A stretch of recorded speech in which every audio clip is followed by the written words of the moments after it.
Is NVIDIA tariff proof? Ivanti might still be exposed. Oracle's a little too open. Attackers are scanning a whole lot of networks. IBM introduces the AI mainframe. HPE Aruba Central is making some moves, and we're going to take a look at Microsoft's Golden Jubilee in this episode of the Tech Field Day Rundown. Hello, everyone, and welcome to the Tech Field Day Rundown for Wednesday, April the 9th. My name is Tom Hollingsworth, and I want to wish everyone out there a very happy Unicorn Day. I was going to wear my unicorn mask, but Corey said it muffled my voice a little bit too much, so I decided I'll just bring you my beautiful, sparkly, unfiltered self. It's also National Cherish an Antique Day, but since Stephen is off doing something else this week, I decided to invite my friend Alistair onto the show. Alistair, welcome to the Rundown. Thank you, and I feel very cherished today to be joining you on National Winston Churchill Day. As a wartime leader and one of the great leaders of the British people, and particularly a great speech maker, I think he's a good example, at least of the speech-making side, for us here at Tech Field Day as we launch into this wondrous beginnings of our rundown today.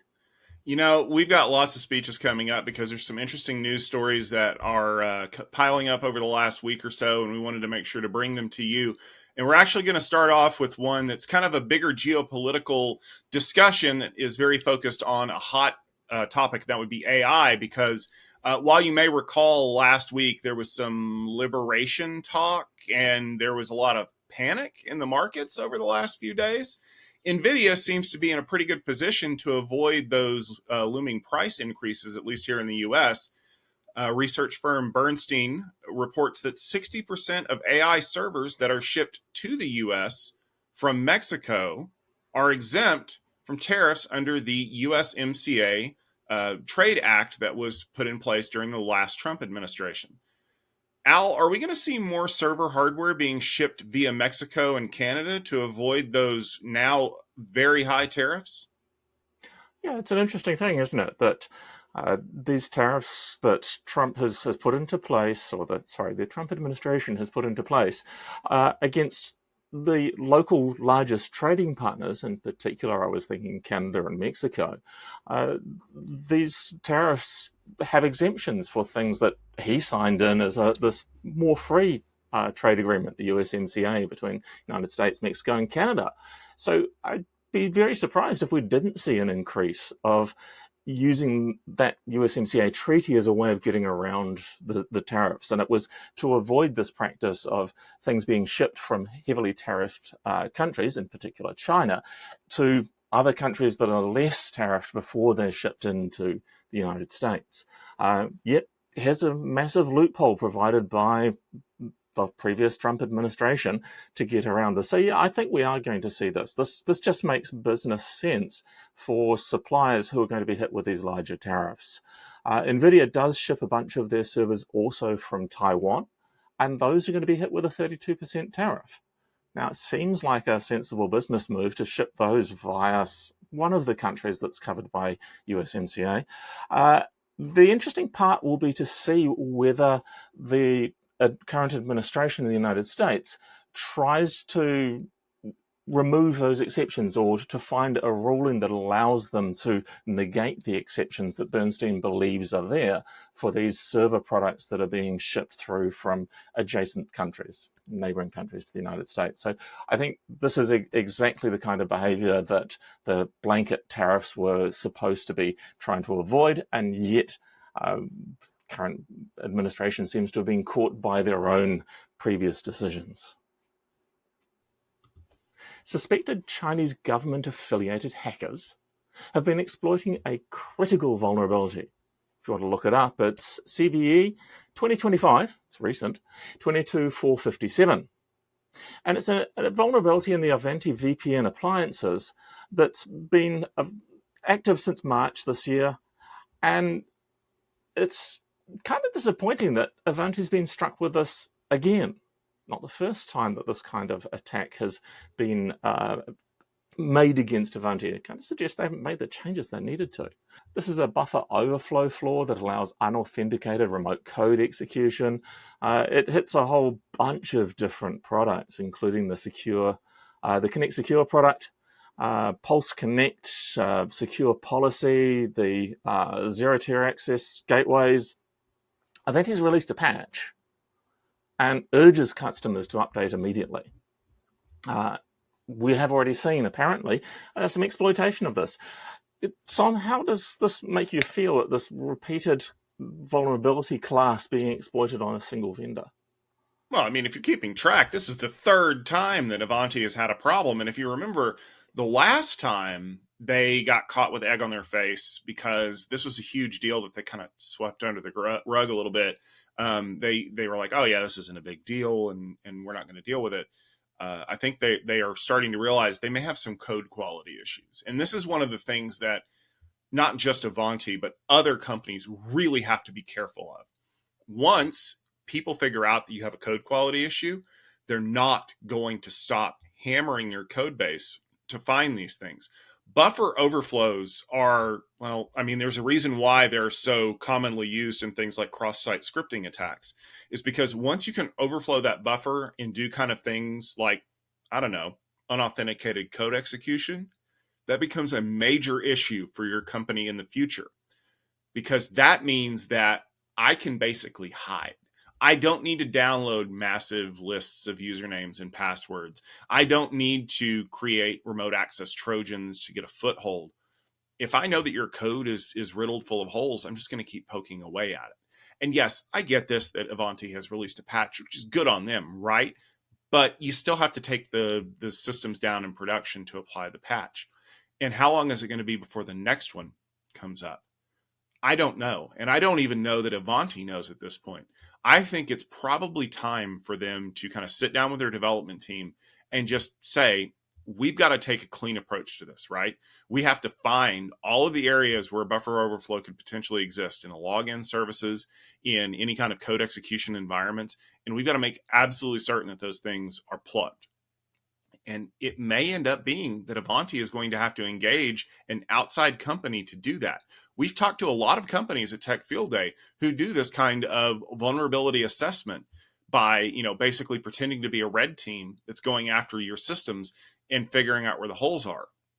Folks, your reputation's probably going to be damaged by this for the third time. It might be time to phone a friend and ask for some help. Speaking of denials, after a big campaign of them, Oracle Cloud has finally admitted that a hacker accessed customer data by compromising their login system for public cloud. After Oracle initially denied literally everything, the hacker then said, "Oh yeah, watch this," and showed proof of customer data that they had accessed. And then Oracle contacted customers to make sure that they knew that their data had been stolen. Here's the question that I've got, because Oracle is an operator of admittedly a very popular public cloud, especially when it comes to things like medical records and such. Are they going to face scrutiny and possibly even get in trouble for not disclosing this breach sooner? I think they might end up with particularly some troubles around GDPR.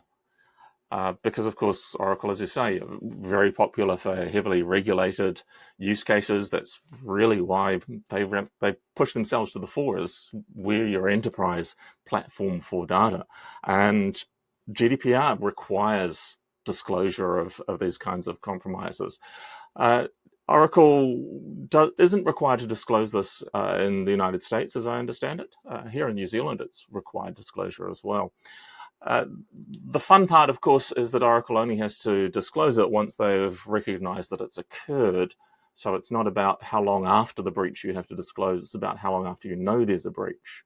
And so Oracle, being a company with the odd lawyer on call, will have made sure that they were very careful about how they talked about this.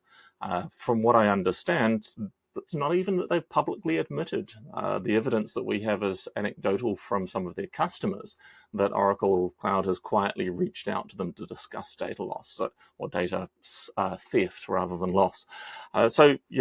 Maybe they're not going to get into trouble very fast, so long as they do those disclosures out in Europe quickly.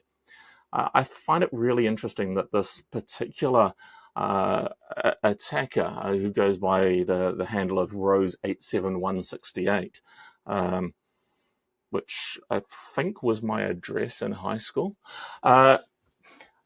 They've actually been really cool about this. It's not that they publicly posted a large amount of information. Apparently, they got millions of records, 6 million records, including private security keys and uh, entries for authentication.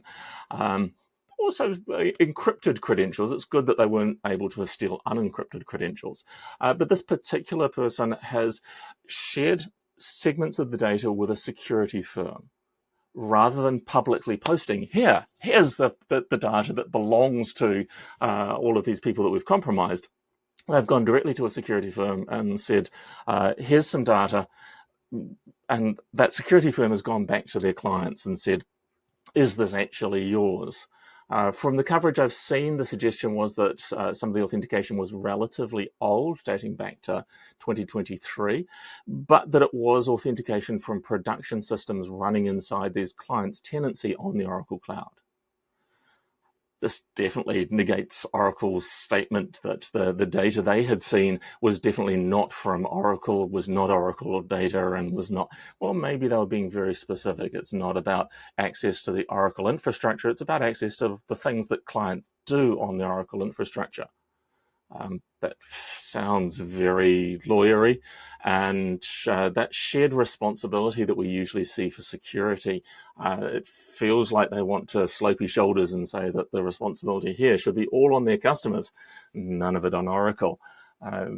Yeah, this is not a great sign. We know that compromises will happen, that hackers are pretty motivated, and they only have to be right once when they compromise your system. When you're protecting it, you have to be right all of the time. But when there is a compromise, you need to at least be able to see that it has occurred and to be able to mitigate and remediate as rapidly as possible. Clear communication during that time is something that's vital and is definitely not something we've seen from Oracle. While we're talking about unauthorized access, security researchers have seen a huge surge in unauthorized scanning of Juniper networks and Palo Alto network devices. Potentially, this is a reconnaissance. Maybe this is just a massive script kiddie attack through some botnet. Possibly it's an attempt to find new zero-day vulnerabilities in these pretty common network security platforms. The activity includes probing with default credentials against the Juniper Session Smart Networking product and mass login attempts against Palo Alto's PanOS Global Protect portals. Apparently, this was sourced from over 24,000 unique IP addresses over the span of about a month. So this does sound like a botnet activity, and possibly a new botnet we haven't heard from before. Tom, is that what you're seeing in this? You smell that? Nothing else in the world smells like that. 0 day. Because that's what this is. When you see a lot of activity being directed at very specific kinds of services, whether they're hardware or software related, what you've got on your hands is something that somebody has discovered that they're actively trying to exploit, and either the paperwork hasn't hit yet to disclose the vulnerability, or worse yet, the vendors don't know. I think it's interesting that you're starting to see, because normally when you deploy something this big, you're trying to get enough of those servers that are vulnerable, or in this case, systems, firewalls, what have you, quick enough that you can get a foothold before the patch gets released. And I think that that's what we're seeing here, is that there was an exploit developed for Session Smart Networking for Global Protect portals. It's probably a vulnerability in the back end of that. They probably share a back end. I need to do a little research on this. And they're looking to see how far they can get with that. And they're looking to see if anybody has made any bad decisions, like, I don't know, not changing default passwords, or if there's a buffer overflow, because those seem to be pretty common too. And they're hoping that they can get a foothold before the patch gets deployed to either plug the hole in the back end. It could be something as simple as like an out-of-date web server or an out-of-date PAM authentication module. When you see indications that somebody is going after something, don't wait for the announcement. You contact your organization. You say, hey, I'm seeing this. I'm affected by this, because the odds are good they already have something in the works. I know companies like Juniper. I know especially companies like Palo Alto Networks. Once this thing tripped enough systems that they're like, wait, something's going on here, they immediately got to work trying to figure out where this problem was. They may not be ready to release the patch yet publicly, but I promise you, you can get yourself on the engineering special list to test it to make sure it's not going to break anything. And especially for larger organizations that rely on these devices, it's critical that you be aware of this, because the trickle quickly becomes an avalanche. And in the words of the great Vorlon Kosh, once the avalanche has started, it's too late for the pebbles to vote. So you need to get ahead of that. You need to make sure that you are staying up to date with not only the patches, but communications with your vendors, because the rate that we can deploy large botnets to do either recon work or worse, distributed denial of service attacks, it may be a matter of hours before you can find yourself under the lens of a very ugly ion cannon. IBM is rolling out the Z17 mainframe, which is AI ready. Predictive and generative AI with multimodal support is baked into this new product, which will be available in June. You might have heard that mainframes are either dying or immortal, depending on which side of the argument you're on, but it is relatively safe to assume that the new wave of AI could very well bring this beast back from the dark ages. Now, the question that I have for you, Al, is can we expect to see data centers running full suites of Z series that are performing AI stuff? I think we'll see maybe not entire data centers. Mainframes these days are not quite the same beasts that they were 40 years ago when a single mainframe occupied the entire data center.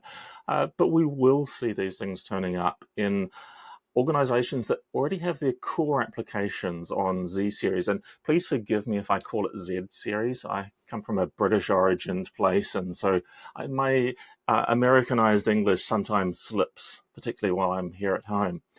So the Z Series 17 arrives after a 2-year run for Z Series 16 and increasing revenue. Weird thing, right? Mainframes with increasing revenue. And I think this is kind of fundamental to it. The people who are still using mainframes are doing so because they enable capabilities within their organization that they would not get from any other platform, and often because they have so much sunk intellectual property in the applications and the processes that run on these mainframes. Now, that sunk intellectual property generates the hugely valuable data that is going to be what feeds into these AI applications. And so I can see a lot of logic in running those AI applications alongside the same platform that is already handling that really valuable data and the business processes that are operated by that very valuable data. We typically don't see this as being there's a whole bunch of green screens and twin-X cables and make-before-break connectors that will be giving some of you nightmare flashbacks. We do see the mainframe as being something that's accessible from a more mainstream application, so you may not even know that there is a mainframe behind the application that you're using. I liked that part of the announcement was not just that this was about generative AI. The kind of AI that we've seen through OpenAI and ChatGPT, looking like a very intelligent colleague with very good general knowledge, but a little bit too much confidence. But also in the announcement was the predictive AI, what we've traditionally called AI ML, where it's not quite trying to emulate a human being, but trying to find patterns in your data to predict what will happen with the future based on those trends.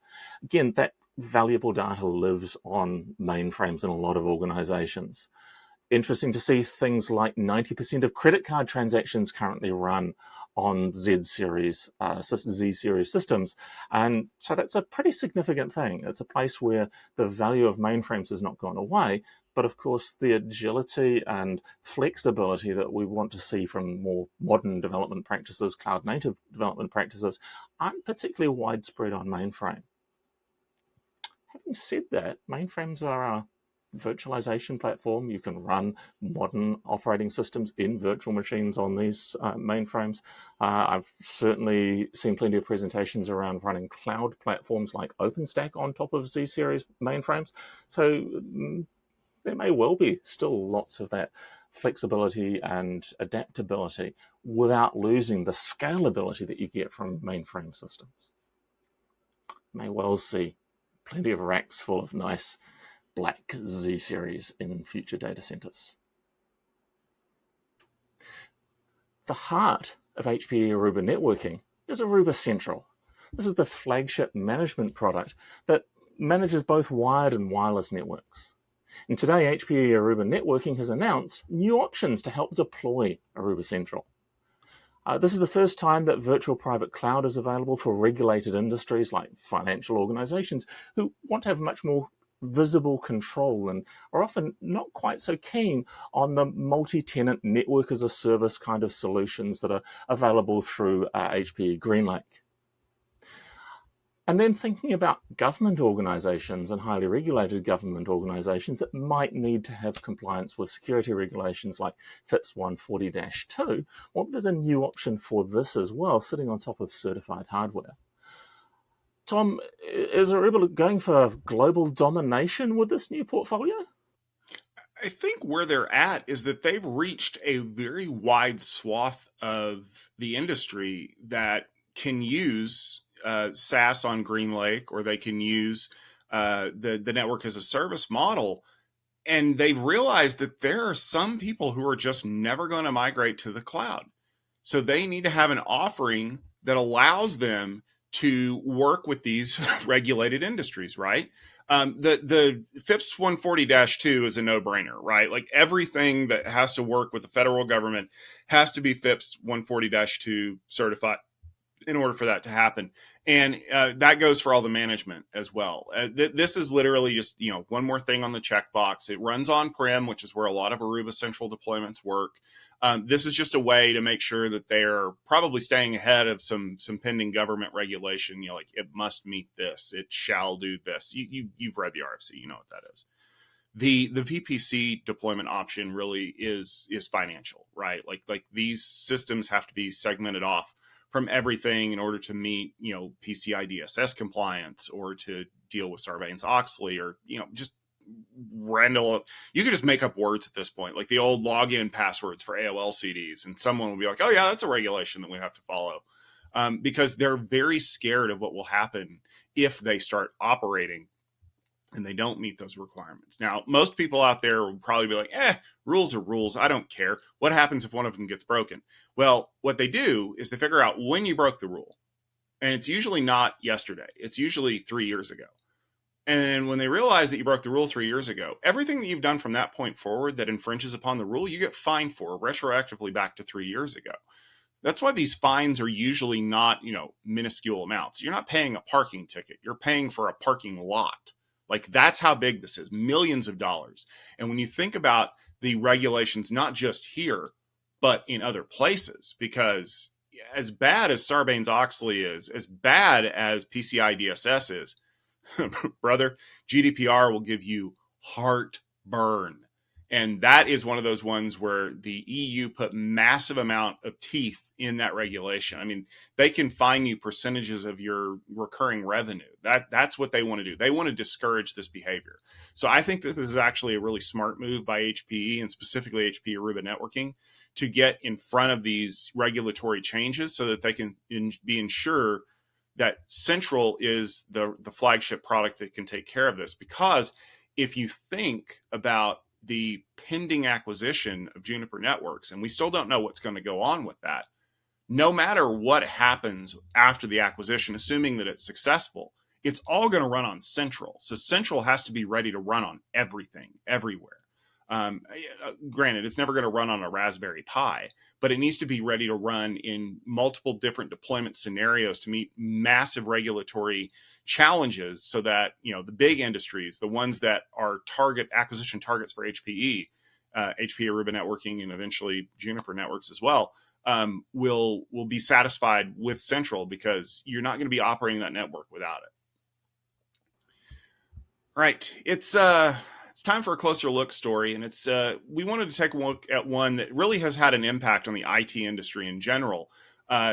You may think that half a century is a blink of an eye, depending on where you live, but for an IT business, that's a really long time.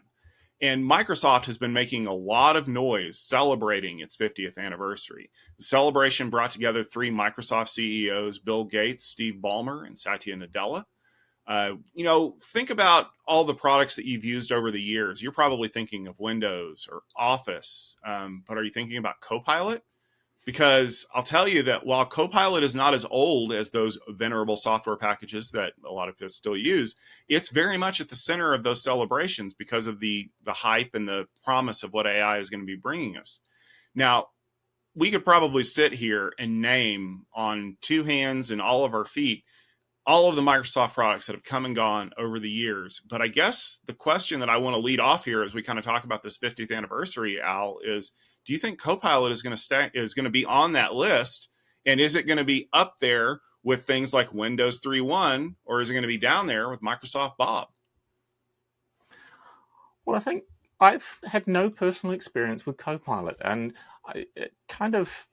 it's interesting. I've been using a Mac as my main machine for a long time, and the launches around Copilot and the interesting laptops that have been coming out with Copilot support make me keen to dip my toe back in again and see what Windows is like as a desktop and as a mobile platform. At Cloudfield Day a little while ago, a couple of the other delegates were talking about using Copilot as part of their workflow and had found that it had made massive strides in actually being usable to allow them to do things like generating Terraform or CloudFormation templates. And so it seems very interesting that Copilot is getting a lot more capabilities, and we are seeing people using Copilot to do actual useful things. So maybe we'll see Copilot hanging around for a while. Of course, like Microsoft, I'm not particularly young anymore, and so I'm deeply cynical. And maybe that's why I haven't yet gone out and bought myself a Copilot PC. My career definitely started with Microsoft on the desktop at the time that I was a network engineer, and progressively my network certifications became less important as my Microsoft certifications became more important. Proxy Server 2 certification, absolutely vital to me as my career progressed. But it really has, for me, been a theme right throughout. Although I'm on a Mac today, I'm still using Outlook and Microsoft 365 as my mail server. So that transition that Microsoft has gone through from being all about an operating system to being all about an office suite to being all about a back office suite to now being all about Azure and then AI with Azure, definitely my career has followed some of that same arc of being local desktop towards being server based and towards then being cloud based. And maybe my career is taking me to be AI based, and I'll get that AI implant so I can think more clearly, particularly when I'm tired and haven't had nearly enough coffee in the morning like I had this morning. Tom, you said you've also been impacted by Microsoft as part of your career, and as a networking guy, I didn't think Microsoft played heavily in the networking space. Well, at first they didn't. I mean, when I cut my teeth as a nibbling working on computers, like I had to figure out how to get MS DOS 5.0 to work with Windows 3.1. I can remember my first big upgrade was going from 3.1 to 3.11 for 32-bit disk access. I'll admit, I was in line in 1995 to buy Windows 95. And then as my career progressed and I started working on more than just desktops, I started working on networking. I had a Windows machine when I worked at my last job as a senior network engineer. In fact, it wasn't up until I think it was about a year and a half before I left that I finally broke down and bought a MacBook Air. And you're right. Like all you need to know about the dominance of Microsoft products in the industry is the fact that when I worked at IBM as a co-op, we were required to use Lotus Smart Suite because IBM owned Lotus at the time. But for anybody that was customer facing that had to send emails and documents to people, they had a permission to install Microsoft Office on their PCs because, as it turns out, if you're going to talk to the rest of the world, you've got to use Microsoft Word. Like that's just a given. Maybe not so much Excel, maybe not so much PowerPoint, although I would say the fact that the vernacular for a presentation, no matter what you're running it in, has become PowerPoint, kind of like Kleenex or Velcro. The key here to me is that for everybody who ran out and lined up to buy Microsoft Windows, for everybody who made the leap to get new server hardware to install Windows 2000 instead of Windows NT4, I don't see that today. People are not lining up to get CoPilot. I mean, yes, they're buying new PCs, but I don't think they're buying them for CoPilot. I think they're buying them because they need to replace their existing devices, and it just so happens that they have MPUs to run CoPilot. I also see a lot of people that are not upgrading to Windows 11. I mean, I am not. Like, my machine does not have a TPM 2.0 chip in it, so I can't upgrade to Windows 11, but Windows 10 is running just fine. And that kind of release schedule, like with Windows 10, really, when it had that rolling release schedule, in Windows 11, like I haven't felt compelled to upgrade. I know that Windows 10 is going to be end of life at the end of the year, but I don't care. Like that's the thing that I think is so fascinating to me is I used to be the person who had to have the most bleeding edge, cutting edge operating system, and now I don't really mind that much being a little bit behind the curve because it's a stability problem. And look, if you're going to work on PCs, if you're going to work in the client industry, you've got to know how to work on Windows because most of the problems that you're going to fix are Windows based. And before you guys go into the comments and tell me that I'm a Mac fanboy, I'm not, because the majority of the problems that are faced by Windows PCs are related to the fact that they support every piece of hardware under the sun. I've said it on the rundown a number of times. Something like 70% of all of the problems, probably higher than that, 70% of the problems on a Windows machine are caused by bad drivers. You don't see this problem on Mac Mac systems because the driver control is so tight. Like the memory management is so much better. Yeah. All you Darwin fanboys out there, come on, leave me a comment and tell me that it's all because it's running a BSD style kernel, and we'll agree to disagree. I think that Windows, as ubiquitous as it is facing an identity crisis because most people don't care what is running on their PC now. They care about the application load more than the operating system load, and so that's why you've seen this move to have like a Windows App Store, a Microsoft App Store. It's why it actually didn't work that well in Windows 10, and a lot of people just don't care. Uh, Microsoft still has the game industry wrapped up, right? Like you're never going to see a lot of developers that are writing code to run games on Mac without them having run on Windows first. I mean, Steam has helped a little bit there, but I mean, there's a reason why I still have a Windows PC. It's because I run games on it. And I think that until Microsoft can pivot away from that, like there's no value for Copilot for me because of the way that I use my system. And I know a lot of people use services, and I know a lot of people love the idea of, Copilot replay or image generation or stuff like that. But that gets away from the core of what Microsoft is. Is Microsoft an operating system company and a utility application company, or are they just software that runs on top of a thing? Because if we've gotten to the point where it's more about the apps and less about the operating system, then the true transformation really has happened from Gates to Balmer to Nadella. But then that means that the underlying intellectual property of the operating system is kind of invalid at that point. We might as well be running Linux. All right. Well, I think I've said just about everything that I can say on that topic. But the good news is that we have a lot more to say for all of the things coming up because, as you know, Tech Field Day is a year-long event that we love to bring you. And the next edition of Tech Field Day is coming up April 22nd through the 25th. Alistair, that's 4 days. It really is. It is a massive event for AI Infrastructure Field Day. It will be a full 4 days, and we haven't had a 4 day long Tech Field Day event in a little while. It's pretty amazing. A whole day at Google. Going to spend some time with Juniper and Phison and a whole bunch of other people that are into this infrastructure for running your AI. And that's what AI Infrastructure Field Day is all about. So join us, check out the Tech Field Day website to find the AI Infrastructure Field Day. Also, while you're on the Tech Field Day website, take a look at the event that ran yesterday. And that was the HPE Proliant deep dive in compute, and that'll be some really interesting content. They really have gone quite deep into what's inside this latest generation of Proliants. Of course, one of the antiques that I'm treasuring is Mr. Tom Hollingsworth. We just heard how antique he is from his enthusiasm for Windows 3.11, also the first version I got certified on. He will, of course, be hosting some more events, beginning on May 7th and 8th, Mobility Field Day Lucky 13. You're right. Hey, you know what? We've got all the mobility experts in the industry, and we have some of the greatest companies that are making wireless cards and wireless access points. Why don't we just have a hackathon to see if we can get modern Wi-Fi 7 wireless cards running in Windows 3.1? How different can a driver model really be? I kid a little bit, but we have a great lineup of delegates. We have an amazing lineup of presenters. TechFieldDay.com has the whole list. We're going to be adding appearance pages pretty soon, so you know when to put those things on your schedule.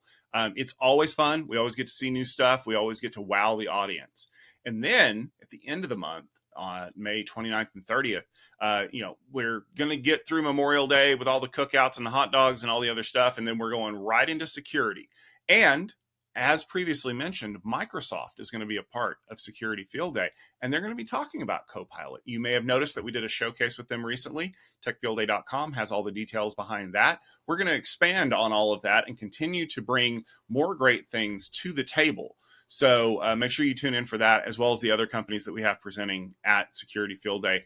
And make sure you look for all the other events that we have coming up, because we are starting to schedule events through the summer of 2025. So, whether it's something like Cisco Live or some other special events that we've got coming up, or I don't know, the next networking field day, the next cloud field day, we're going to have those ready to go for you.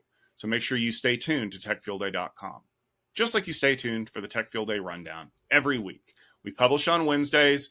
We are on our YouTube channel. As you know, you can check us out on TechStrong TV. You can read about all of the great stuff that we do over at techstrong.it, which is your new home for enterprise IT news. So make sure you update your bookmarks. And don't forget to check out all the other great stuff that we do here at the Futurum Group, as well as TechStrong TV. You never know when we might pop up on somebody else's show and have our own little opinions to hand out. I want to thank you all very much for tuning in for this episode of the Tech Field Day Rundown. Make sure that you are ready to go next week for more great content. Until then, take care of yourselves and enjoy your springtime.